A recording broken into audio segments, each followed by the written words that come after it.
So we're going to start to build the salad. I'm going to do the base of these puy lentils, which have been cooked with some rosemary and some garlic and some salt and pepper. And space those out. And then we will go for some roasted fennel, which I've roasted with a little bit of salt and pepper, cumin, olive oil, and they've been caramelized, so those are really lovely. And then the red onion as well has been grilled with a bit of olive oil, salt and pepper until caramelized. Lovely color. And then we will put on the roasted butternut squash, which I've left the skins on. They cook up really lovely, and they don't need to be peeled. Easier. All the nutrients are in the skins, of course. So don't waste your time peeling the butternut squash. And these have been cooked with a bit of olive oil, salt and pepper, za'atar, which is a sort of thyme-based spice, a little bit of smoked paprika and cumin. So it brings out a lot of the lovely nutty flavors. And it's been roasted until it's like nutty and creamy. So we're gonna spread some of those out. I can never get enough butternut squash.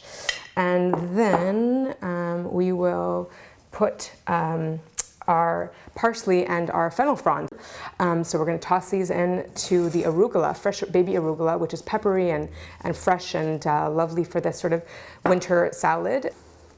The citrus and olive oil and a bit of spices, and you don't want to overdress the greens. You just want to make sure that they're lightly tossed. There's actually a bit of garlic and ginger as well, which I can smell now, which is lovely and fresh. And then time for the pomegranate seeds, the sweet and the sour and crunchy, beautiful gems. Love these.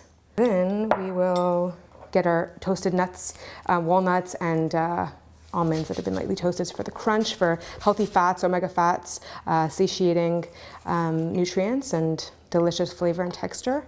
And essentially, that is our salad. If you want to dress it further, you can, but every single item has been seasoned, so it is lovely to eat just as it is. And so, hope you enjoy this recipe.